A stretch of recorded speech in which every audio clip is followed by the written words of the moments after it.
Hello friends, कैसे हैं आप सब लोग। स्वागत है आपका हमारे यूट्यूब चैनल फिजिक्स एवोल्यूशन में। तो दोस्तों, हम बात कर रहे थे वृत्तीय गति के लिए। हम वृत्तीय गति में पिछले कुछ लेक्चर्स में बात कर चुके हैं अवकेंद्रीय त्वरण के लिए, अवकेंद्रीय बल के लिए तथा उनके अनुप्रयोगों की। तो हम आज बात करने वाले हैं असमान वृत्तीय गति में। तो असमान वृत्तीय गति में हम बात करें तो सबसे पहले बात आती है कि भाई असमान वृत्तीय गति होती क्या है। तो असमान वृत्तीय गति क्या होती है? जब क्षैतिज वृत्तीय गति में जब समय के साथ उसकी चाल में परिवर्तन हो तो वह असमान वृत्तीय गति कहलाती है। कैसे देखें, इसमें अब क्या होता है, जब किसी कण की चाल क्षैतिज वृत्तीय गति में समय के साथ परिवर्तित हो, यानी कि जो कोई भी कण मोशन कर रहा है सर्कुलर मोशन में, और जो उसकी जो चाल है वो किसके साथ, टाइम के साथ वेरी कर रही है, तो वह असमान वृत्तीय गति कहलाती है, नॉन यूनिफॉर्म। अब हम बात करें किसी बिंदु P के लिए, यानी कि ये कोई भी बिंदु P है, इसके लिए हम अगर बात करें तो इसमें क्या होता है, जो रेखीय वेग हम यहाँ पर v लेते हैं, यानी कि वहां पर कोई रेखीय वेग v है तथा उसका कोणीय वेग ओमेगा है। ये बात हो गई हमारे लिए। अब हमने ये रिलेशन पढ़ा था, रेखीय वेग तथा कोणीय वेग में संबंध पढ़ा था। वो क्या होता है, रेखीय वेग equal to omega cross r, यानी कि जो त्रिज्या होती है सर्कुलर पाथ की, उसकी त्रिज्या और कोणीय वेग में गुणनफल, सदिश गुणनफल होता है। ये वो किसके बराबर होता है, रेखीय वेग के बराबर होता है। इसको हमने समीकरण 1 नाम दे दिया। अब क्या होता है यहाँ पर कि यह टाइम के साथ वेरी कर रहा है, तो इसके लिए हम टाइम यहाँ t के सापेक्ष अवकलन दोनों तरफ करें इसमें समीकरण 1 का, तो हमारे पास प्राप्त होता है dv/dt। तो आपने अवकलन पढ़ा होगा कि फर्स्ट संख्या डेरिवेटिव ऑफ फर्स्ट संख्या इंटू सेकेंड संख्या प्लस सेकेंड संख्या इंटू डेरिवेटिव ऑफ फर्स्ट संख्या। तो ये अवकलन होता है। अगर कोई भी दो संख्याएं हैं वो गुणनफल में है तो उसके लिए ये फॉर्मूला होता है, आप सबने ये पढ़ा भी होगा। आगे बात करते हैं हम इसके लिए। इसका अवकलन करें तो हमारे पास प्राप्त होता है derivative of omega into r, फिर ये आ गया यहाँ पर ओमेगा इंटू सेकेंड संख्या का डेरिवेटिव। तो इसको हमने समीकरण नंबर 2 दे दिया, यानी कि ये समीकरण सेकंड हो गया। अब हम आगे बात करें कि जो dv/dt होता है, यानी कि वेग में परिवर्तन की दर होता है, वो त्वरण के बराबर होता है। तो ये परिणामी त्वरण हो गया a, हमने इसको कोई भी परिणामी त्वरण a नाम दे दिया, जो कि वेग में परिवर्तन की दर के बराबर होता है। इसी प्रकार हम बात करें कि भाई कोणीय त्वरण होता है अल्फा। ये मैंने पिछले कुछ लेक्चर्स में बताया था कि जो कोणीय त्वरण अल्फा होता है वो कोणीय वेग में परिवर्तन की दर के बराबर होता है।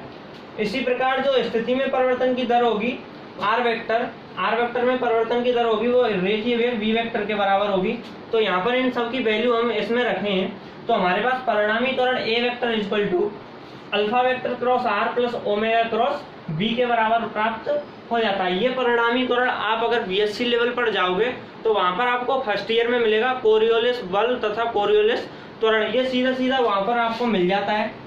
ये काफी इंपॉर्टेंट है, ये काम आते हैं आगे जब आप अपर लेवल पर जाओगे। आपको यहाँ तो कुछ जरूरत नहीं है, ये सीधा फॉर्मूला याद रखने की जरूरत है।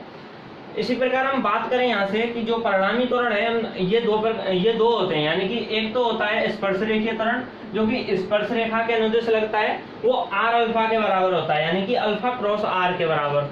और जो अवकेंद्रीय त्वरण जो कि त्रिज्या के अनुदिश केंद्र की ओर लगता है वो ओमेगा क्रॉस बी के बराबर होता है। हम इसको AC से डिनोट करते हैं। तो ये यहाँ पर v²/r के बराबर भी होता है, जो मैंने यहाँ की दिखाया है कि ये त्रिज्या त्वरण, यानी कि त्रिज्या के अनुदिश केंद्र की ओर लगता है, ये अवकेंद्रीय त्वरण होता है। इन दोनों को अपन जोड़ दें तो a vector equal to a स्पर्श रेखीय प्लस a वेक्टर अवकेंद्रीय त्वरण। ये यहाँ से हमारे पास प्राप्त हो जाता है alpha cross r plus omega cross b। ये दोनों के मैंने यहाँ से अलग से बता दिया। अब आगे बात करते हैं हम। सबसे इम्पोर्टेंट बात इसमें बल की होती है कि भाई जो असमान वृत्तीय गति में बल होता है वो किस प्रकार का होता है। यहाँ पर एक साथ दो बल कार्य करते हैं, यानी कि अगर कोई भी मोशन कर रहा है, कोई भी कण वो सर्कुलर मोशन कर रहा है, वो भी कैसा, असमान, यानी कि यूनिफॉर्म नहीं है, तो उसमें दो बल कार्य करते हैं। एक तो अवकेंद्रीय बल कार्य करता है और एक करता है स्पर्श रेखीय बल, जो कि स्पर्श रेखीय बल कार्य करता है स्पर्श रेखा के अनुदिश, और एक जो केंद्र की ओर कार्य करता है वो अवकेंद्रीय बल प्राप्त होता है। तो अवकेंद्रीय बल के लिए हम पिछले लेक्चर्स में बात कर चुके हैं mv²/r या mr ओमेगा स्क्वायर।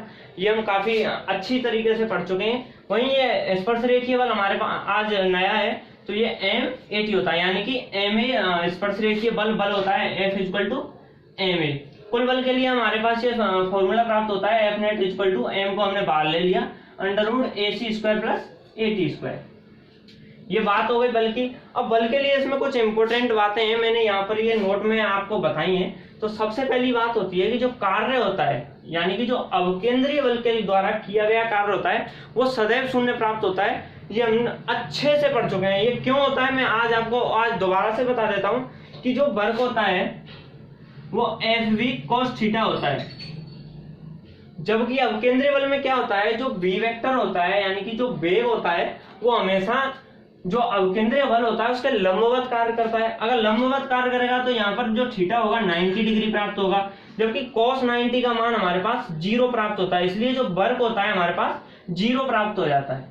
तो यह बात हो गई। अगर अवकेंद्रीय बल के लिए हम बल के द्वारा किए गए कार्य के लिए बात करें तो यहाँ पर हमें सदैव जो कार्य का मान प्राप्त होता है वो सदैव 0 प्राप्त होता है। तो ये बात हो गई कार्य के लिए। अगर हम वहीं बात करें स्पर्श रेखीय त्वरण की तो ये कार्य शून्य के बराबर प्राप्त नहीं होता है, क्योंकि ये इसके लंबवत, जो इसका वेग का घटक है उसके लंबवत नहीं होता है। वहीं हम बात करें कि जो कुल कृत कार्य की दर होती है वो स्पर्श रेखीय कार्य होता है उसके द्वारा कृत कार्य की दर के बराबर होती है। वही बात हो गई P इक्वल टू W का dt, यानी कि जो derivative of work equal to FV cos theta मैंने अभी बात की थी। तो स्पर्श रेखीय बल के लिए बात हो गई, तो derivative of work equal to FTV, यानी कि ये हमारे पास आज बल की बात हो गई है। अब हम बात करते हैं आगे वृत्तीय गति में कुछ समीकरणों की। अब क्या होता है कि सर्कुलर मोशन में जो है जो वृत्तीय गति के समीकरण होते हैं, यानी कि जो गति के समीकरण होते हैं उनकी फॉर्म चेंज हो जाती है। तो क्या हो जाता है यहाँ पर त्वरित गति के, अगर हम यहाँ दोनों के लिए अलग अलग बात कर रहे हैं, सॉरी यहाँ पर ये दोनों के लिए हम अलग अलग बात कर रहे हैं, एक तो त्वरित गति के लिए कर रहे हैं और एक अवमंदित गति के लिए, यानी कि जो मंदन की स्थिति होती है उसके लिए अलग बात कर रहे हैं और जो त्वरित गति होती है उसके लिए अलग बात करेंगे। तो यहाँ पर जो ω2 equal to ω1 plus alpha t, ये त्वरित गति के लिए ये फॉर्मूला 1 होता है, ये सेकंड होता है, ये थर्ड और ये फोर्थ। इसी प्रकार इसमें first, second, third and fourth. तो ये इसके लिए फॉर्मूलाज होते हैं त्वरित गति और अवमंदित गति के लिए। यहाँ क्या होता है, जो ω1 होता है वो प्रारंभिक कोणीय वेग होता है, यानी कि इनिशियल एंगुलर मूवमेंट। वहीं ω2 होता है जो फाइनल कोणीय वेग होता है, वेलोसिटी होती है, सॉरी मोमेंट नहीं होता। अल्फा होता है वो कोणीय त्वरण होता है, और थीटा टी समय में घूमा गया कोण, यानी कि टी समय में आपने यहाँ से मान लो आप यहाँ से टी समय में घूमे, यहाँ से घूमना स्टार्ट किया आपने और यहाँ से लेके आप यहाँ तक घूम गए, तो जो आपके द्वारा घूमा गया कोण है वह थीटा होता है, और थीटा nवें सेकंड में घूमा गया कोण होता है। ये तो होता है टी समय में, और वहीं nवें सेकंड में घूमा गया कोण यहाँ पर थीटा n से डिनोट कर दिया गया है। ये फॉर्मूलाज हैं कुछ। तो दोस्तों यहाँ हमारे बात हो गई है वृत्तीय गति की, और यहाँ समाप्त होता है वृत्तीय गति चैप्टर। अगर आपको कोई भी प्रॉब्लम आई है तो हमें कमेंट करके बताइए। Thanks for this lecture.